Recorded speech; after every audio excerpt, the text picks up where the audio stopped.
अस्सलाम वालेकुम। Welcome to Balochistan assessment and examination commission. ये हमारे पास लॉगिन पेज है। अब हम सबसे पहले आइटम राइटर का अकाउंट लॉगिन करेंगे। यूज़र नेम पासवर्ड देने के बाद हमारे पास डैशबोर्ड भी ये वाला आ जाएगा। इस पर हमारे पास लेफ़्ट साइड में साइड बार है और उस पर ऑप्शंस दी गई हैं। सबसे पहले डैशबोर्ड की ऑप्शन है। डैशबोर्ड के ऊपर हमारा जो है वो माई प्रोफाइल, नोटिफिकेशन और मैसेजेस के बटन्स लगे हुए हैं। अगर आप माई प्रोफाइल पे जाना चाहते हैं तो यहाँ पे क्लिक करके आप जा सकते हैं। उसके अलावा जैसे ही हम माई प्रोफाइल पे क्लिक करेंगे तो लेफ़्ट साइड पे ना एक सब मेन्यू ओपन हो जाएगा, जो कि ये शो करता है हम इस वक्त इस टैब पर मौजूद हैं। उसके बाद डैशबोर्ड पे नोटिफिकेशन और मैसेजेस के भी बटन मौजूद हैं। नोटिफिकेशन में जो हमें नोटिफिकेशन शो होंगे और मैसेजेस में हमें हमारे मैसेजेस शो होंगे। इसके बाद हमारी बारी आती है जी, प्रोफाइल को एडिट करना चाहते हैं या पासवर्ड चेंज करना चाहते हैं तो वो यूज़र मैनेजमेंट में सब मेन्यू में बटन मौजूद है। वहाँ पर क्लिक करके आप प्रोफाइल को भी एडिट कर सकते हैं और उसके साथ साथ पासवर्ड को भी चेंज कर सकते हैं। इसके नीचे मेन्यू में एक लिंक दिया गया मीडिया गैलरी का। हम यहाँ पर जो भी तस्वीर अपलोड करेंगे वो हमें क्वेश्चंस में भी शो होगी और उसके साथ साथ यहाँ पर इसकी लिस्टिंग भी आएगी। इस पे लिस्ट पे क्लिक करेंगे तो जो जो हमने तस्वीर अपलोड की हुई है वो यहाँ पर लिस्टिंग में शो होगी। और उसके साथ जब हम अगर इसको कोई तस्वीर नहीं आप अपलोड करना चाहते हैं तो ऐड मीडिया पे क्लिक करके यहाँ पर हम कोई भी तस्वीर जो है वो सिलेक्ट करके इसको सिलेक्ट करके यहाँ पर इसको ओपन करेंगे तो वो यहाँ पर सिलेक्ट हो जाएगी और ऐड मीडिया करेंगे तो वो हमारे अकाउंट में अपलोड हो जाएगी। इसके बाद बारी आती है जी आइटम की। आइटम्स के मेन्यू में हमारे पास 3 ऑप्शन दी गई हैं, ऐड न्यू आइटम की, ड्राफ्ट आइटम की और रिजेक्टेड आइटम की। आइटम राइटर सबसे पहले आइटम को ऐड करेगा, जब उसको ऐड करके सेव करेगा तो वो ड्राफ्ट आइटम में शो होगी। ड्राफ्ट आइटम में शो होने के बाद जब उसको सबमिट करेगा तो वो आगे आइटम रिव्यूअर के पास चली जाएगी। आइटम सबसे पहले हम आइटम नई ऐड करते हैं। ऐड न्यू आइटम पे क्लिक करेंगे तो ये आइटम ऐड करने के लिए हमारे पास एक फॉर्म ओपन हो गया। इसमें ये मुख्तलिफ ऑप्शन दी गई हैं। सबसे पहले हमारे पास बारी आती है करिकुलम की। हमने करिकुलम की सिलेक्शन करनी है। उसके बाद फिर आइटम टाइप की बारी आती है, MCQ, ERQ, RRQ, CRQ, fill in the blanks और ट्रू फॉल्स। ये 6 ऑप्शंस हमारे पास मौजूद हैं यहाँ पर। अगर मैं जैसे ही MCQ पर क्लिक करता हूँ तो उसके पेज के नीचे जो है आइटम स्टैम्प के नीचे उसकी ऑप्शंस की एंट्री करने के लिए हमारे पास ये टैब शो हो गई है। इसी तरह जैसे ही हम चेंज करेंगे ERQ करेंगे तो ERQ के मुताबिक नीचे टैब शो होंगे। तो सबसे पहली आइटम हम ऐड करते हैं MCQ। इसके बाद ये जो डेट है ये सिस्टम जनरेटेड है, आइटम कोड भी सिस्टम जनरेटेड है, डिफ़िकल्टी लेवल है, डिस्क्रिमिनेशन लेवल है, उसके बाद डिफ लेवल है। इसमें मेल, फीमेल, अर्बन, रूरल, ये 4 ऑप्शन दी गई हैं। इसके बाद इस वक्त यहाँ पर हमारे पास सबसे पहली ऑप्शन आती है ग्रेड की। ग्रेड में EC से लेकर 8 क्लास तक की ऑप्शन दी गई है। ना आगे सब्जेक्ट शो होगा, ना ही कंटेंट स्टैंड और सब कंटेंट स्टैंड, ऐसे ही ऑनवर्ड कोई भी चीज़ शो नहीं होगी, क्योंकि जब तक हम ग्रेड की सिलेक्शन नहीं करेंगे हमारे पास उसके सब्जेक्ट शो नहीं होंगे। जैसे ही मैं 6 क्लास की ग्रेड की ग्रेड को सिलेक्ट करता हूँ तो उसी के मुताबिक आके उसके जो सब्जेक्ट है वो लोड हो जाएंगे। अब इसमें English, Urdu, math, computer science जो भी हम एंटर करेंगे सब्जेक्ट को एडवांस साइड से वो हमारे पास यहाँ पे शो होंगे। मैंने ग्रेड 6 सेलेक्ट किया है, फिर मैंने साइंस सेलेक्ट किया है। साइंस के ही कंटेंट स्टैंड शो होंगे। जब हम सब्जेक्ट साइंस सेलेक्ट करेंगे तो ना मैथ के कंटेंट स्टैंड शो होंगे ना किसी और सब्जेक्ट के, सिर्फ साइंस के शो होंगे। मैंने इसका पहला कंटेंट स्टैंड सेलेक्ट किया, फिर मैंने इसका सब कंटेंट स्टैंड सेलेक्ट करूँगा, फिर SLO सेलेक्ट करती है। उसके बाद नीचे दूसरी ऑप्शन दी गई हैं, जैसे कि अदर टाइटल है, अदर ईयर्स है, अदर पेज नंबर्स है। उसके बाद कोग्निटिव लेवल है, फिर रिलेशन है, फिर स्टेम नंबर है, टोटल मार्क्स है कि ये हमारा जो MCQ हम एंटर कर रहे हैं ये कितने मार्क्स का है, 1 नंबर का है या 2 नंबर का। उसके बाद बारी आती है आइटम स्टेम की। अगर हम उर्दू में आइटम स्टेम ऐड करना चाहते हैं, जैसे कि सब्जेक्ट उर्दू है तो उर्दू में ऐड करना चाहते हैं तो राइट साइड पे उसकी ऑप्शन दी गई है आइटम स्टेम की। और अगर हम लेफ़्ट साइड पे इंग्लिश में आइटम ऐड करना चाहते हैं, जैसे सब्जेक्ट हमारा इंग्लिश है। अब इंग्लिश जो है वो ड्यूल लैंग्वेज भी है। अगर आप दोनों लैंग्वेजेस में शो करना चाहते हैं तो दोनों साइड पे आपको एंटर करना पड़ेगा। लेकिन अगर सब्जेक्ट हमारा जस्ट इंग्लिश है तो हमें उर्दू की ज़रूरत नहीं है, इसलिए हम उर्दू वाली साइड पे स्टेम ऐड नहीं करेंगे, सिर्फ इंग्लिश वाली साइड पे ऐड करेंगे। उसके बाद बारी आती है, इसके साथ ही नीचे दिया गया है कि स्टेम इमेज पोजीशन। जो हम इमेज सेलेक्ट करेंगे, यहाँ इसकी पोजीशन सेलेक्ट करेंगे। अगर हम चाहते हैं कि आइटम स्टेम के टॉप पे इमेज शो हो तो यहाँ पे हम टॉप सेलेक्ट करेंगे। अगर हम ये चाहते हैं कि बॉटम पे शो हो तो फिर बॉटम करेंगे। एज इट इज़ ये आइटम स्टैम्प इंग्लिश के लिए। अगर हम आइटम स्टैम्प इंग्लिश में एंटर करेंगे तो इमेज भी हम आइटम स्टैम्प इंग्लिश वाली साइड पे एंटर करेंगे, और इसी तरह अगर हम उर्दू में आइटम स्टैम्प ऐड करेंगे तो उसकी इमेज भी उर्दू वाली साइड पे ही ऐड करेंगे। अब बारी आती है MCQ की ऑप्शंस की। अब हमारे पास यहाँ पर हमें 12 ऑप्शंस दी गई हैं कि हम किस टाइप की इमेज ऑप्शन शो कराना चाहते हैं। जैसे यहाँ पर है वर्टिकल टेक्स्ट ओनली, ये वर्टिकली हमें टेक्स्ट होगा।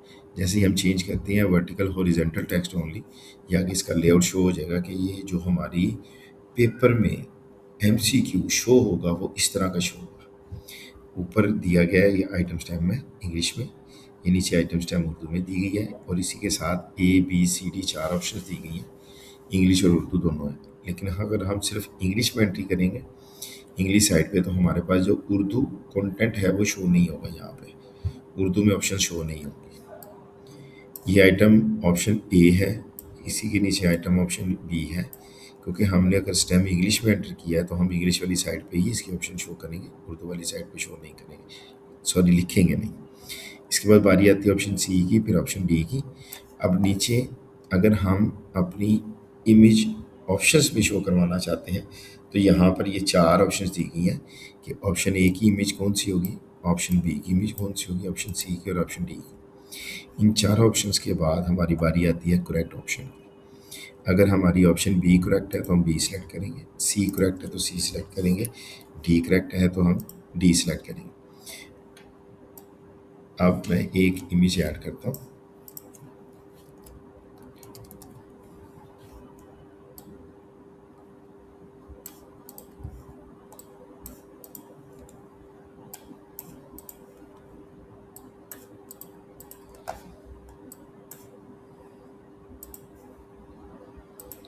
जैसे ही मैं ऐड आइटम के बटन पे क्लिक करता हूँ तो ये आइटम ऐड होके ड्राफ्ट आइटम की लिस्ट में शो होगी।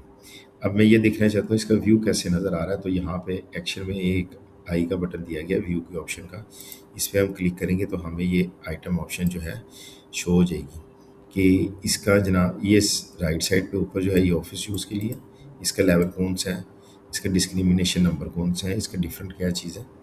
उसके बाद ये सब्जेक्ट आ जाता है, ये सब्जेक्ट साइंस का है, ग्रेड 6 का है।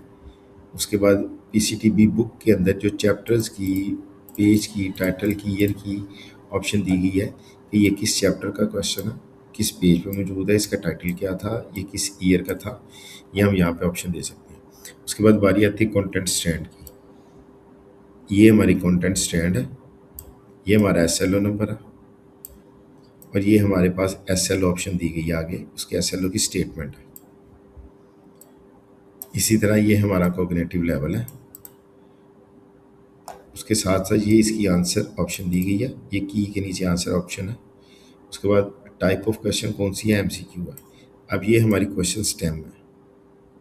उसके बाद ये नीचे 4 ऑप्शन दी गई है, हमने सेकंड ऑप्शन सेलेक्ट की थी हॉरिजॉन्टल वर्टिकल, तो इसलिए हमारे पास इस तरह आया। अगर हम इसको शो करवाएंगे जस्ट हॉरिजॉन्टल ओनली तो ये 4 ऑप्शन एक ही लाइन में शो होंगे। उसके बाद नीचे इसकी डिटेल आ गई है कि किस आइटम राइटर ने इस आइटम को ऐड किया, ठीक है, उसका टाइटल क्या था, और ये उसका आइटम आईडी। ये हमारे पास जो आइटम आईडी शो हो रहा है इस क्वेश्चन का आइटम आईडी वो 1323 है। क्रिएट किसने किया था, आइटम राइटर ने, और किस डेट को क्रिएट किया था ये इसमें शो होगा। उसके बाद ये डेट, जिस डेट को ये सबमिशन हुआ। अब ये ड्राफ्ट आइटम की लिस्ट में शो हो रहा है।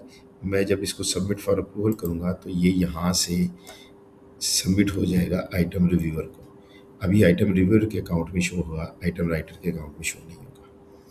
इसके बाद जो आइटम रिजेक्टेड हो जाएंगे, जो आइटम रिव्यूअर से या आइटम AE से रिजेक्ट होंगे, वो यहाँ पे आइटम राइटर को शो होंगे। उसके बाद बारी आती है आइटम ग्रुप की। अब हमने आइटम्स ऐड कर लिए हैं 5, 10 या 15।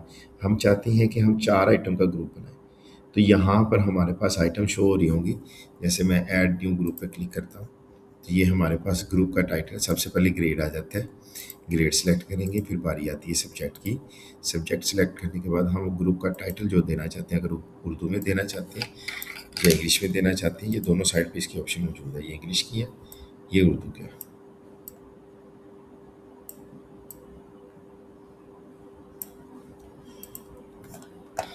इसी तरह हमारे पास 10 क्वेश्चंस का ग्रुप बनाने के ऑप्शन मौजूद है। इसमें अगर आप 2 बनाना चाहते हैं तो 2 को सिलेक्ट कर लें, 3 बनाना चाहते हैं तो 3 को कर लें। हमने 2 क्वेश्चन ऐड किए हैं, एक का आईडी 1322 है और एक का आईडी 1323 है। तो जब मैं इन दोनों को बना के सिलेक्ट करके जब यहाँ पे क्लिक करूँगा तो हमारे पास ये ग्रुप जनरेट हो जाएगा। ये हमारे पास एक ग्रुप जनरेट हो गया। इसको व्यू करना चाहते हैं तो इसको यहाँ से व्यू किया जा सकता है। ये नीचे उसने क्वेश्चन ए दे दिया है और ये क्वेश्चन बी दे दिया है, ठीक है। इसी के बाद बारी आती है आइटम पैराग्राफ की। आइटम पैराग्राफ के अंदर जब हम इंग्लिश सब्जेक्ट में आइटम ऐड करते हैं या उर्दू सब्जेक्ट में आइटम ऐड करते हैं, इसमें हमारे पास ऑप्शन मौजूद होती है पैराग्राफ बनाने की। जैसे इंग्लिश के पैराग्राफ्स होते हैं, उर्दू के पैराग्राफ्स होते हैं, उसी तरह अब यहाँ पर हमें आइटम पैराग्राफ ऐड करने से पहले उसके जो क्वेश्चंस हैं उनको हम आइटम्स वाली साइड पे जाके ऐड करेंगे। उसके बाद यहाँ पर हम ऐड न्यू पैराग्राफ ऐड कर सकते हैं। यहाँ पर हम पैराग्राफ ऐड करेंगे। पैराग्राफ ऐड करने के लिए हमें सबसे पहले यहाँ पर ग्रेड ऐड करना है, सिलेक्ट करना है। उसके बाद हमें सब्जेक्ट सेलेक्ट करना होगा। फिर हम हमारे पास पैराग्राफ इंस्ट्रक्शन जो भी आपको इंस्ट्रक्शन देना चाहते हैं वो दे सकते हैं। अब यहाँ पे पैरा की बारी आती है। उसके बाद बारी आती है नीचे क्वेश्चंस की। अब अगर हम इस किसी पैराग्राफ के साथ कोई इमेज शो करना चाहते हैं तो उसकी पोजीशन क्या होगी, तो वो यहाँ से सिलेक्ट होगी। उसके बाद इमेज को हम यहाँ से सिलेक्ट करके इसको अपलोड करेंगे।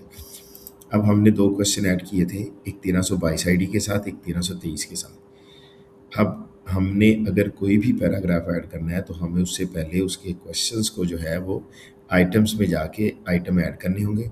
उसके बाद यहाँ पर आके हम आइटम पैरा राइट करेंगे। आइटम पैरा राइट करने के बाद हम उनके आईडीज़ को याद रखेंगे कि हमने जो पैराग्राफ के क्वेश्चन ऐड किए हैं उसकी आईडीज़ क्या है। उसकी आईडी को याद करके रखते हुए हम यहाँ पर उसको सिलेक्ट करेंगे। अब ये अगर 2 मैं आइटम पैराग्राफ ऐड कर उसके पैराग्राफ के आइटम ऐड करता हूँ तो ये ऐड करने के बाद यहाँ इसके स्टैट्स देने हैं। इसी तरह जैसे ग्रुप में हमें ग्रुप बनाने के लिए 10 क्वेश्चन की ऑप्शन मौजूद थी, इसी तरह पैराग्राफ में हमें आइटम पैरा के साथ 10 उसके आइटम्स ऐड करने की ऑप्शन मौजूद है। अब मैंने 2 क्वेश्चन सेलेक्ट किए। उसके बाद ऐड आइटम पे जब हम ऐड आइटम पे क्लिक करेंगे तो हमारे पास ये पैरा ऐड हो जाएगा। उसी तरह उसका व्यू करने के लिए हम यहाँ पे उसका व्यू करेंगे। व्यू करने के बाद यहाँ पे ग्रेड 6 दे रहा है, सब्जेक्ट साइंस दे रहा है, यहाँ पे उसकी इंस्ट्रक्शन शो होंगी। यहाँ पे हमारे पास आइटम पैरा ऐड शो हो जाएगा। जैसे ही हम इसको सबमिट फॉर अप्रूवल पे क्लिक करेंगे तो ये आइटम रिव्यूअर के पास चला जाएगा, हमारे पास फिर शो नहीं होगा। ये हमारे पास आइटम राइटर का एक लॉगिन मौजूद है और उसमें ये हमें ऑप्शंस दी गई हैं। जज़ाकल्लाह जी।